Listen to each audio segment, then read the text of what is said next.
En 1992, la plupart des pays du monde ont adopté la Convention cadre des Nations Unies sur les changements climatiques.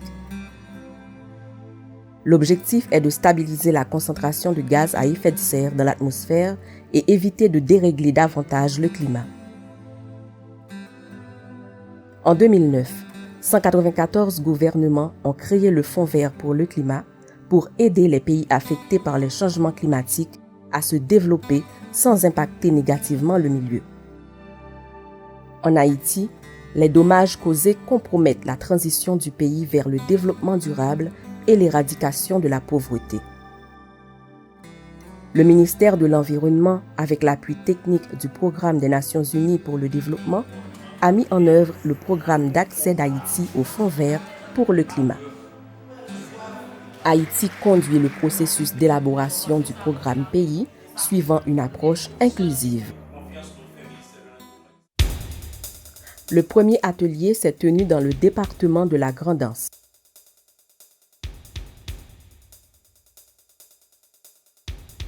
Au cours de ces ateliers interactifs, les enjeux des changements climatiques et les mécanismes de financement par les fonds verts climat sont expliqués aux invités.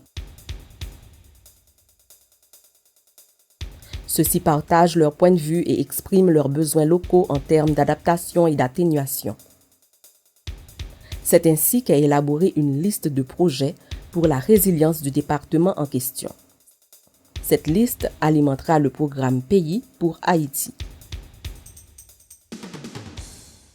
Le département du Sud a une superficie de 2794 km² et est arrosé par près d'une dizaine de rivières. Le relief très accidenté contient en partie le massif de la Haute qui abrite la dernière forêt primaire du pays au parc Makaya. Les principaux risques identifiés dans le sud sont les inondations, les cyclones et la sécheresse. La région produit des céréales, des fruits, du café et est célèbre pour son huile de vétiver. La pêche et le tourisme sont, avec l'agriculture, les principales ressources économiques de ce département.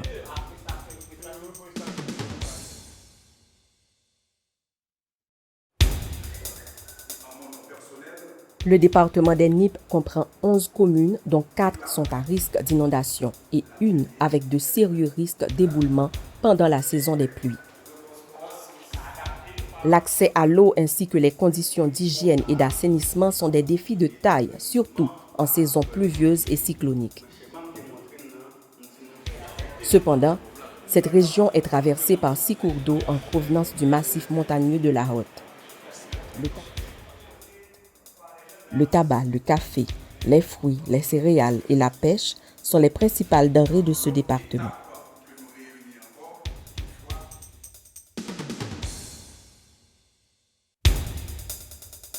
Le département de l'Artibonite, qui comprend 15 communes, est très fragilisé par une succession de cyclones et d'inondations.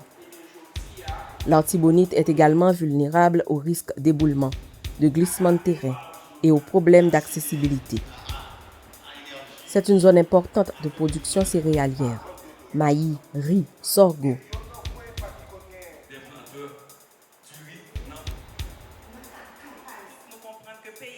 Toutefois, plus de 50% de la population vit dans l'insécurité alimentaire en raison des catastrophes naturelles répétitives.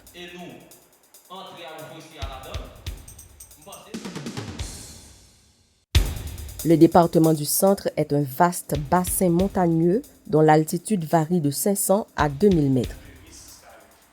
Il se caractérise par un degré de déboisement très important qui réduit inexorablement la fertilité du sol.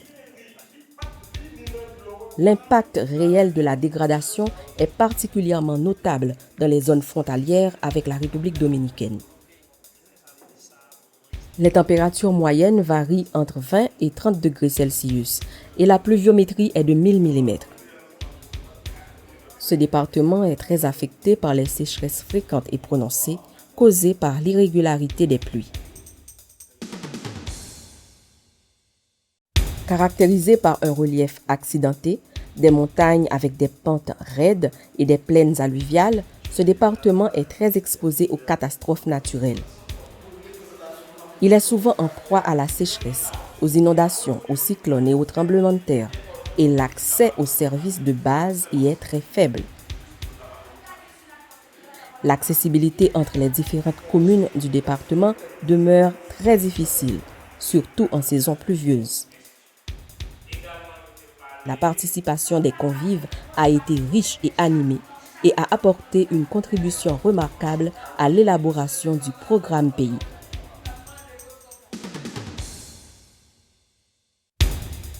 La ville du Cap-Haïtien a accueilli le 7e atelier dans le département du Nord. Ce département compte une population de près d'1 million d'habitants, dont 45% se trouvent dans les villes. Le Nord est fortement exposé aux aléas météorologiques ainsi qu'aux risques sismiques et de tsunamis. L'ensemble de la population est exposée aux catastrophes naturelles en raison du relief qui accentue les risques d'éboulement et de glissement de terrain. L'économie de la région repose essentiellement sur le tourisme, mais le Nord produit aussi le cacao, la canne à sucre et les plantains.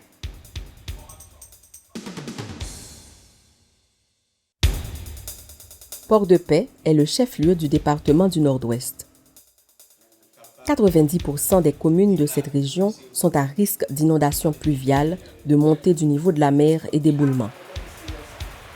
La zone du bas du Nord-Ouest est caractérisée par l'insuffisance et l'irrégularité de la pluviométrie. Récemment, la succession des chocs climatiques a eu un impact dévastateur sur les productions agricoles et la sécurité alimentaire.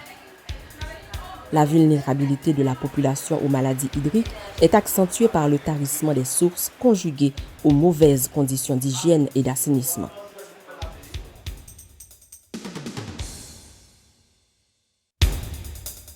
Jacmel, appelée la capitale touristique d'Haïti, est le chef-lieu de la région du Sud-Est.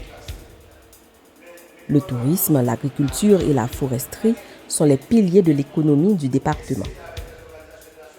Situé sur la trajectoire des cyclones et menacé par d'autres catastrophes naturelles, ce département se caractérise par sa vulnérabilité empirée par les changements climatiques.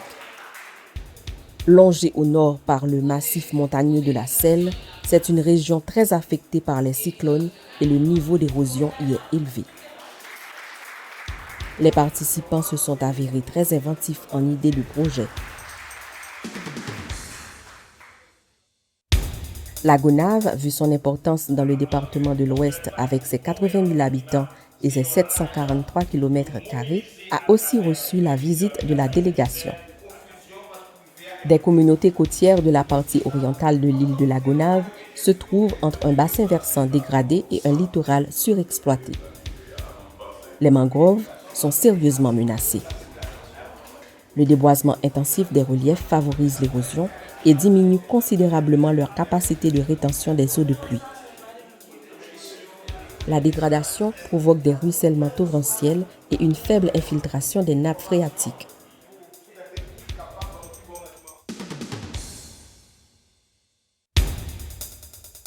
Le département de l'Ouest, dans lequel se trouve la capitale, Port-au-Prince, présente un risque accru de sécheresse d'ici 2050.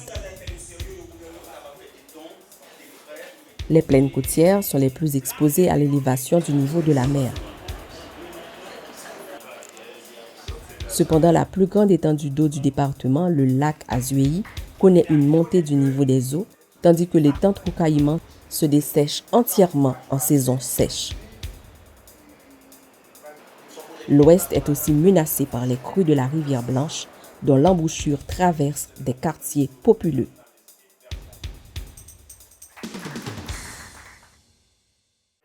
La consultation nationale pour l'élaboration du programme pays, réalisée avec une grande participation des acteurs clés, a permis d'identifier 82 projets et programmes, dont 32 projets d'atténuation et 50 projets d'adaptation. Les projets et programmes identifiés grâce à l'apport des participants s'alignent sur les documents stratégiques nationaux, notamment le PANA, le PNCC et la CDN. Le coût financier pour la mise en œuvre des actions décrites est évalué à environ 25 milliards de dollars, dont 2 tiers réservés aux mesures d'adaptation et 1 tiers aux stratégies d'atténuation.